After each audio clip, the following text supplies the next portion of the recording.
نحمده ونصلي على رسوله الكريم أما بعد فأعوذ بالله من الشيطان الرجيم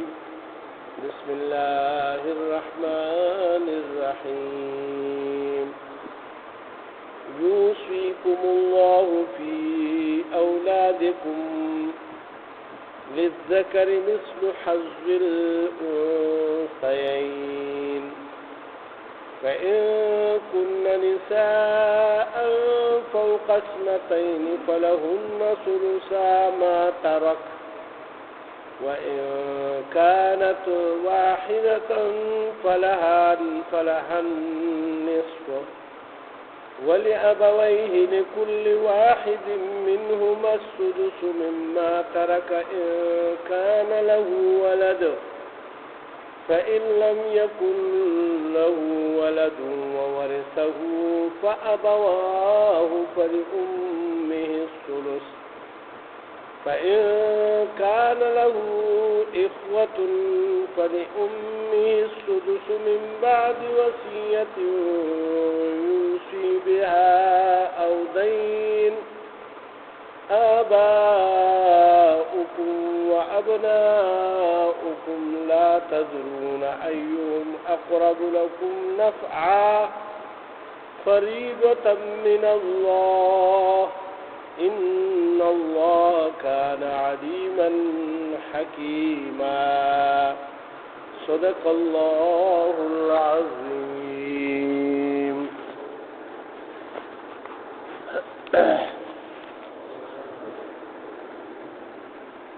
دا سورہ نساء او دوی مرکو شروع کیږي.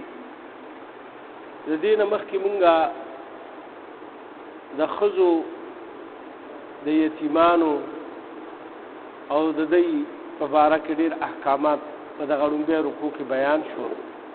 د نکاح په باره کې څه خبرې اترې وشوې، مهر وغیره. ما څنګه تاسو ته عرض کړو چې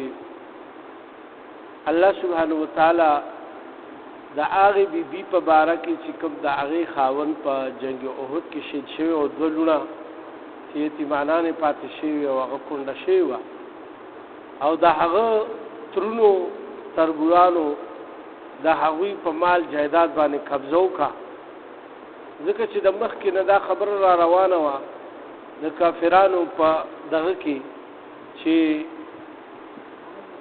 یعنی کم سړی چې توره وهلی شي، جنگ جګړه کولی شي، په میدان جنگ کې کارزار کې جنگیږي، بس هغه ته به حصه ملاویږي په وراثت کې،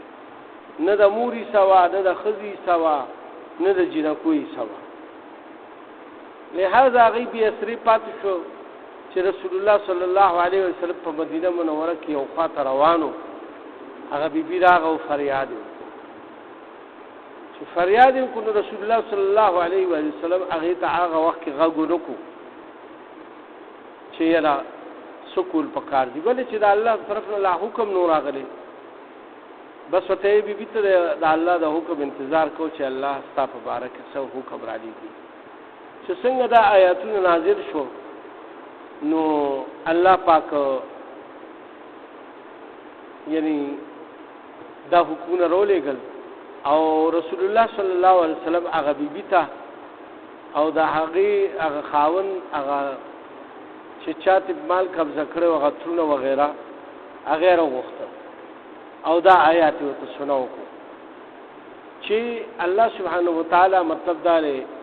د ښځو، د ماشومانو، د سړو، د جینکو،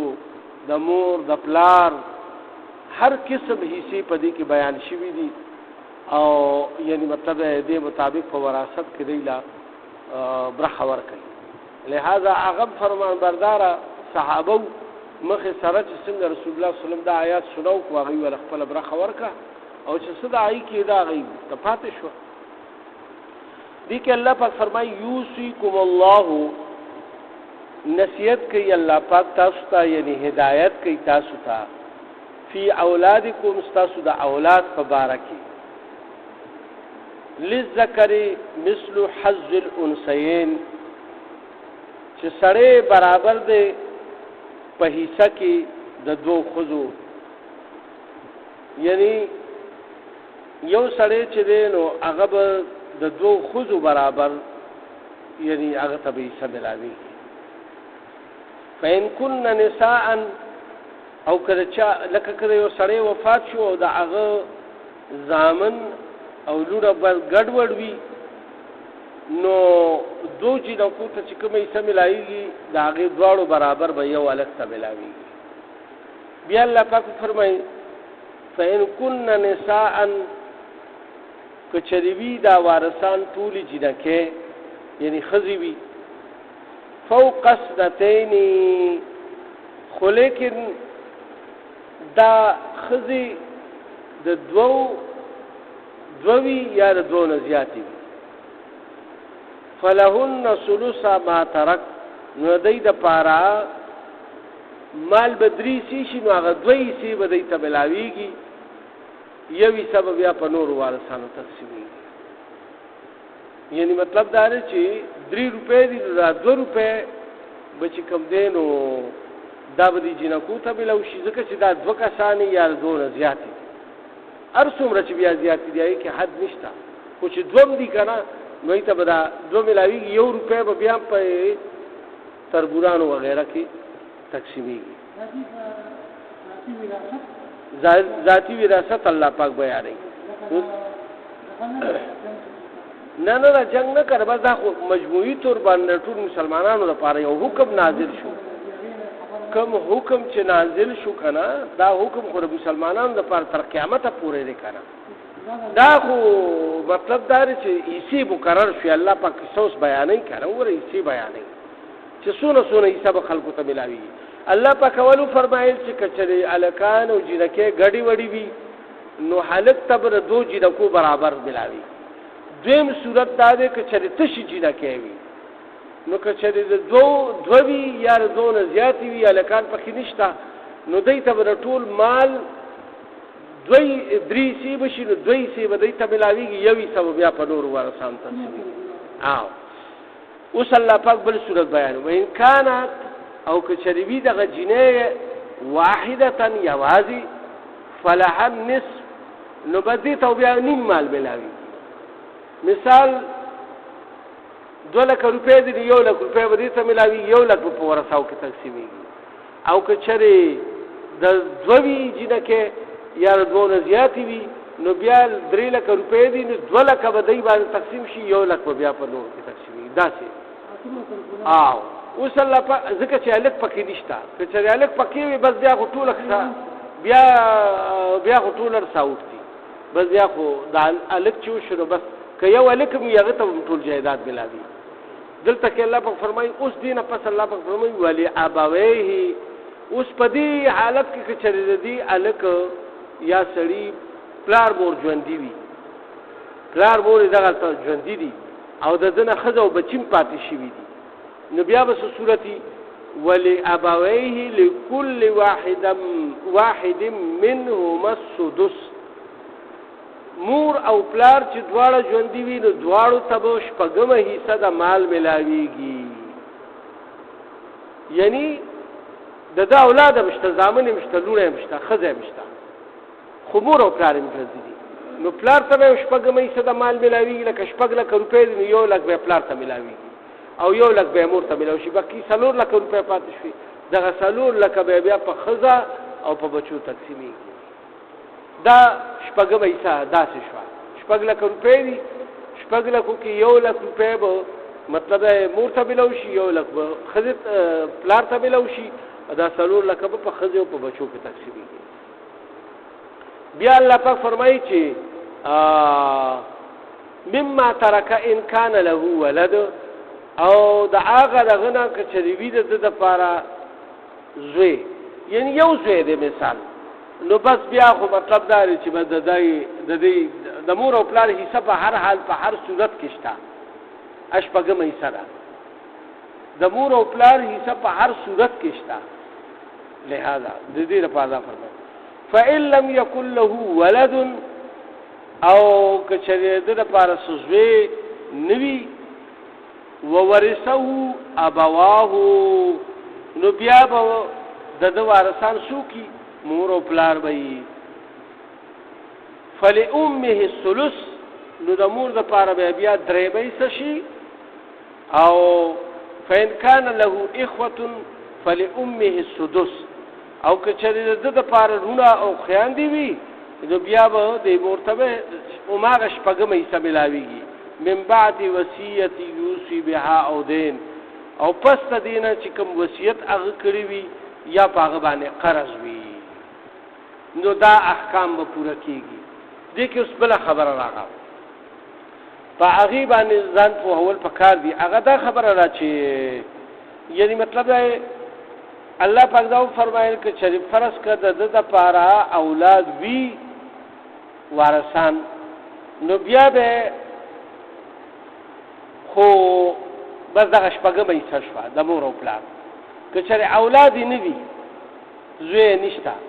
نو بیا څه وي بیا به د مور د پر 3 لکه کې 1 لک روپۍ به د مور شي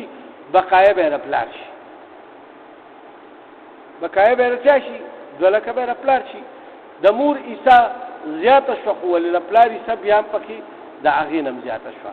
او په هغه بل صورت کې د دواړو یو برابر حصہ به شپږمه په دې صورت کې د مور حصہ 3 شوه او د پلار حصہ د بقایي ټول شوه درېمه باغ والی او هغه دوه حصہ په پلار والی ٹھیک شو اوس که چېرې فإن كان له إخوة که چېرې د دې الک رونه وي فلأمه السدس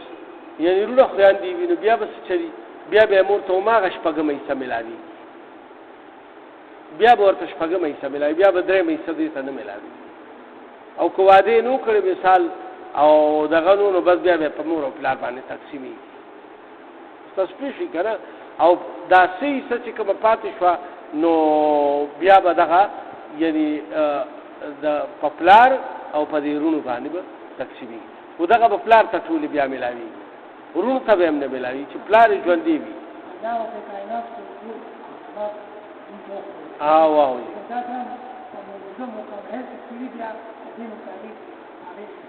او کنه نو دا کوي کنه علماء کوي کنه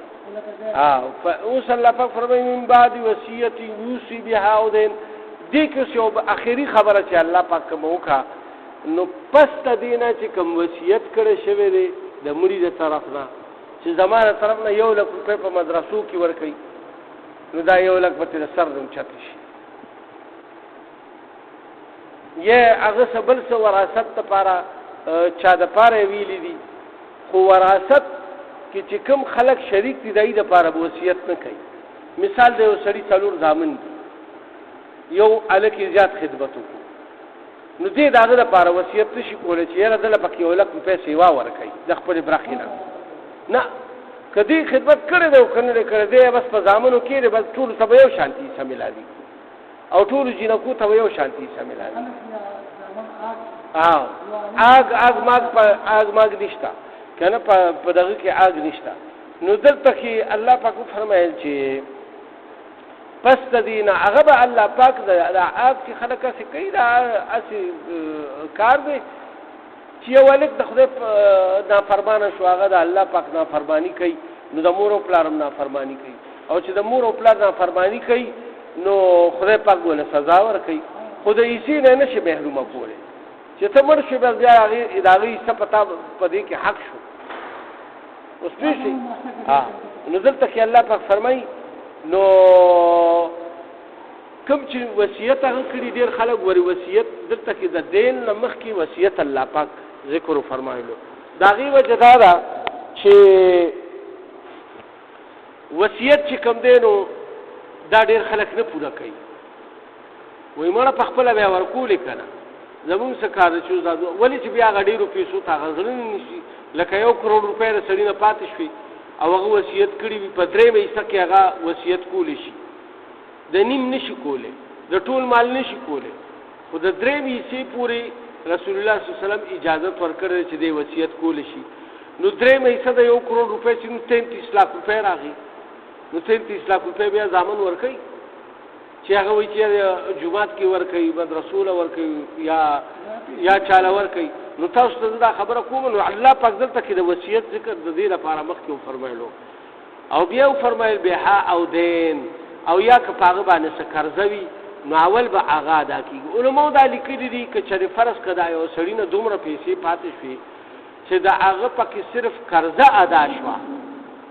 نو هیڅ چاته به اسم نه ملاویږي بس قرضه به ټولو مخکې ورکوي د ټولو مخکې به څه ورکوي قرضه به ورکوي ولې چې قرضه خو اصل شی دی دا مړي غاړه را پکې بنده را لہذا د دې دپاره خو اول خپلو بچو ته دا ویل پکار دي چې بی په ما باندې دا قرضه ده دا تاسو ګورئ د پلانکي او دا به قرضه به بیا ادا کوئ اوس ما سره نشته یا د جایداد به خرڅولو خو که ماله مرګ راغو مثال نو د دوی په ما باندې دومره پیسې دي د بیا غاړه خلاصه ده اوس یې کایي نه ورکوي نو هغه بیا د هغې جرمدار وي خو دله په خپله پکار دي چې دی په خپله د ځان نه قرضه ختمه کړي خو که چېرې یو سړی دومره مال پرېږدي چې بس د قرضه پکې خلاصه شوه نو مثال بس هغه خو ټولې پیسې ختمې شو بس بیا چاته هر څه ملاویږي نه ښځې ته ملاویږي د زوی ته ملاویږي د ورور ته ملاویږي نه پلار ته ملاویږي یو سړي مطلب دا دی چې 3 لک روپۍ پرېښوي 1 لک پې قرضه را نو 1 لک خو به قرضه کې ورکړي او چې کوم د دې تجهیز کفن وغیره باندې کومه خرچه راغلي وي نو هغه ضروري خرچه هغې کې علماو دا لیکلي چې اسراف به نه کوي هغه ضروري خرچه به د هغې نه وباسي دا نو چې هغه پکې خیراتونه وکړي دغه ځکه چې دا اوس د یتیمانو پیسې دي که ټول وروڼه خویندې کېناسته او هغوی ووایي چې یو موږ ورپسې دا خیرات کوو خو که یو هم پکې وایي چې زه یار دې خیرات کې شریک نه یم هغه له خپله حصه پوره ورکوئ تاسو کوئ ورپسې خیرات په خپلو حصو کې اوس پوه شوئ تاسو اول به حصې تقسیم کوئ بیا خیرات کوئ الله پاک د دې لپاره فرمایي چې یعنې مطلب دا دی کوم نصیحت هغه کړي وي هغه به پوره کېږي چې کوم هغه باندې قرضه وي هغه به ورکړی کېږي د هغې نه پس به بیا مال تقسیمیږي اوس الله پاک فرمایي آباؤکم و ابناؤکم دا ستاسو مور او پلار چې دي او ستاسو اولاد چې دی لا تدرون ایهم اقرب لکم تاسو ته هېڅ پته نشته چې تاسو ته په دې کې څوک زیات نږدې دی مثال دی یو سړی یو پلار چې کوم دی هغه عاق کړی دی تاسو خبرې مطابق هغه وایي چې دا ما عاق کړی دی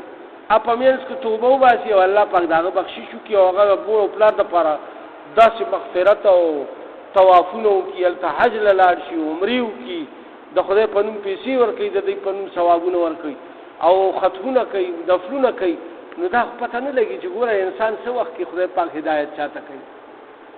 نو دلته کې الله پاک ګوره دې طرف ته اشاره وکړه وایي تاسو په اولاد کې دا نه شئ پېژندی چې څوک به زما دپاره د مرګ نه پس یا د مرګ نه مخکې ښه جوړېږي د مرګ نه مخکې خو ځایره تا ته پته لګي تا له څوک پیسې راوړي پیسې ټکې درکوي خیال نه ساتي علاج معالجه دې کوي عزت دې کوي نو ته خو وایې چې به دې زما عزت کوي خو لیکن د مرګ نه پس څه پته لګي چې کوم یو زوی ستا یعنې هغه بیا زیات پکارېږي دلته کې د آخرت د نفع په حساب سره الله پاک فرمایل چې په آخرت کې یعنې وینه ستاسو ته د پلارانو د اولاد او ستاسو د بچو او ستاسو د قریب تر رشتہ دارانو دا پته نه لګي چې تاسو ته به څوک زیاته فایده در رسوي فریضة من الله اوس دا حصې مقرر شوي دي د الله د طرف نه در چا طرف نه مقرر شوي بی دا حصې مقرر شي په دې کې څوک د ځان نه کمې بیشې نشي کولی رسول الله صلی الله علیه وسلم فرمایل چې زم په دې کې څه دغه نه کوم چې یعنې دې کې د چا حصه کمه کوو یا بس چې څه الله مقرر کړي دي دا بس مقرر شوي دي اوس الله پاک فرمایي ان الله کان علیما حکیما بېشکه چې الله پاک علیم ذات دی هغه ته پته ده هر یو څیز دار چا د زړه پته ده ورته د دماغو پته هم ده د پټو رازونو د سینو په پټو رازونو باندې الله خبردار دی حکیما او حکمت والا دی دا ټول کارونه د حکمت نه ډک دي څوک په څه امتحان کې چوړي څوک په څه امتحان کې چوړي دی او د دې په ذریعه سره د دنیا د ژوندۍ دا تیریږي او الله پاک چې کوم دی نو هغه دا کوي اوس الله پاک یو بل حکم فرمایي چې ولکم نصف ما ترک ازواجکم او ستاسو د پاره دی نیمه چې کوم پریدي ستاسو بیبیانی ان لم یکن لهن ولد که چېرې د هغې څوک زوی نه وي مطلب واده دی وکړو او د هغې زوی نشته نو د هغې هغه حصه چې کوم ده د هغې نیمه به ستا رسي اوس ګوره یو ښځه مړه شوه او هغې سره د مهر پیسې دي مثال 10 توله کالی دی ورسره 10 لکه روپۍ دي ورسره د هغې خپل دا حساب کتاب دی هغه مړه شوه نو د 10 تولو کې د 15 تولې رسي د خاوند او اولاد یې نشته او 15 چې کوم دی نو لکه روپۍ رسي دا نورې به بیا د هغې په رونو په خویاندو کې په هغه کې به تقسیمېږي اوس تاسو پوه شئ فإن كان لهن ولد او که چېرې وي د هغې زوی یعنې یو زوی هم وي نو فلکم الربع نو بیا به ستاسو څلورمه حصه وي بیا به څه د دغه ښځې په مال کې د هغې زوی شته نو بس بیا به دا نورې پیسې هغه ته میلاوېږي څلورمه حصه به میلاوي 4 لکه روپۍ دي 1 لک روپۍ به تا ته میلاو شي 3 لکه د هغه زوی شوي اوس پوه شوي بیا رونو خویندو ته نه میلاوېږي رونو خویندو ته بیا ووته ولې چې د دې زوی شو چې زوی راغو بس نور او ټوله ترکه هغه زوی ته لاړه مما ترکنا من بعد هغه چې مال چې پریښي وي د ښځو پس د دې نه وصیت یوصین بها او دین چې هغه کړي وي هغه وصیت یې پریښي وي چې زما دومره پیسې دي یعنی هغه په جوماتونو کې د الله په لار کې یا کویانو کې په کار خیر کې هغه لګولې وي د کار خیر لپاره که هغه چې هغه وصیت کړی وي نو دا بیا منلی شي که کار خیر لپاره نه بیا به دغه وصیت هم نه منېږي چې سینماګانې دې پې جوړې کړي ډمخانې دې پې جوړې کړي دغه وصیت بیا قابل قبول نه دی جومات یې جوړ کړه مدرسه جوړه کړه داسې کارونو لپاره یا کوی وکنه یا داسې کنه او بل بیا ګوره الله پاک فرمایي چې کوم وصیت یې کړي وي او یا په هغه باندې قرض وي په هغه ښځې باندې قرض وي اول به هغه قرض ادا کېږي بیا به د هغې وصیت پوره کېږي کفن دفن به کېږي باقي پیسې به بیا تقسیمېږي اوس الله پاک دریم صورت بیانوي ولهن ربع او د هغې ښځو دپاره څلورمه حصه ده د چا چې خاوند مړ شو مما ترکتم د هغې مال نه چې پرېښې ده تاسو جي ان لم یکن لکم ولد او که ستاسو څه زوی نه وي یعنې ستاسو زوی نشته لہذا اولاد مو نشته نو بیا به څه چلي بیا به خاوند ته څلورمه حصه میلاوېږي که نه الله پاک فرمایي چې نه بیبیانو ته به بیا څلورمه حصه میلاوېږي ځکه چې ستا اولاد نشته نو بیبیانو ته به څلورمه حصه میلاو شي 4 لکه روپۍ دې پرېښوي 1 لک به بیبي ته میلاو شي څلورمه برخه او که اولاد دی بیا خو ورته 8مه برخه میلاوېږي بیا ورته څه میلاوېږي 8مه برخه خو چې اولاد دی نه وي نو بیا ورته څه میلاوېږي بیا ورته 4مه برخه میلاوېږي 1 لک باغې ته میلاو شي دا نورې 3 لک روپۍ به ستاسو په ورونو خیاندو کې تقسیمېږي بیا الله پاک فرمایي چې مما ترکتم ان لم یکن لکم ولد که چېرې ستاسو زوی نه وي اوس که چېرې فإن کان لکم ولد او که چېرې وي ستاسو زوی یا اولاد نه وي فلهن الربع فلهن الثمن نو بیا به د هغې دپاره 8مه برخه وي مما ترکتم د هغه مال نه چې تاسو پرېښی دی من بعد وصیت پس د هغه وصیت د منلو نه توصون بها چې کوم وصیت کړی دی هغه او دین یا په هغه باندې قرض وي خو که ما خو تاسو ته مخکې یو صورت بیان کړو که چېرې په هغه باندې 4 لکه روپۍ پرېښي دي او 4 لکه 4 باندې په هغه باندې قرض دی نو ټولې به په قرض کې ورکېږي بیا به څوک وراثت ملاست کې نه هېڅوک به حق نه لري اول به قرض پوره کېږي د ټولو نه ړومبې به قرض پوره کېږي اول حق ته قرض قرض خو به هغه خلکو ته وایي چې نه نو بس په غاړه کې پړی یوړو که نه ګوره قرض خو به هغه خپل اولاد ته وایي که نه چې په ما د دې سړي قرض دی که فرض که هغه دا ونه وي نو دې دیوانداره لاړه د ده بندره بیا لہذا دا ډېره ضروري خبره ربی قرض به نه وړئ قرضداري به رسول الله صلی الله علیه وسلم چې کوم دی نو جنازه هم نه کوله وی به د سمال پرې خره چې د قرض پیدا شي قرض پښته کې نشته دا تاسو په کوله له جنازه کوله دومره سخت جرم دی مو خلک نن سبا قرضې اخلو او بیا چې کوم دی نو پاغي باندې داوګیر شو او هغه باندې قبضه کوو دا خو هغه کلی مال د دې الله پاک تاسو کوي دلته کې الله پاک دا فرمایي چې وَإِنْ كَانَ رَجُلٌ يُورَثُ او کچري یو سړی وي یورث چې د هغه مال تقسیمیږي کلالتن او دې داسې دی چې اولاد مور او پلار اسم نشتا کلاله دی او امرأتن یا داسې یو خزوي وله اخن خو لیکن د دې رونه خو وی کنه او اختن او خیان دی وی فلكل واحد منهم السدس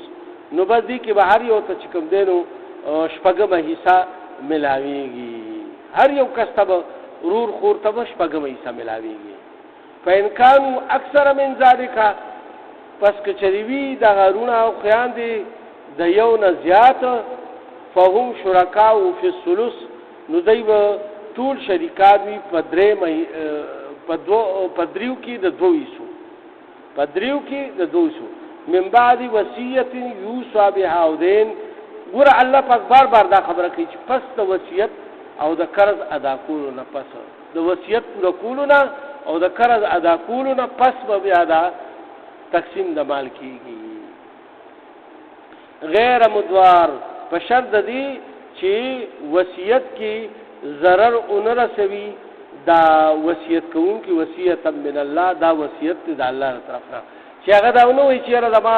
لس لک روپے دی او لس پلس چې کوم دی وصیت کی چې بس دا تقسیم کوي دا خو په نوم ور کوي ولې دا بارسان بس کوي د دې لپاره د ټول مال وصیت نشي کولای سو د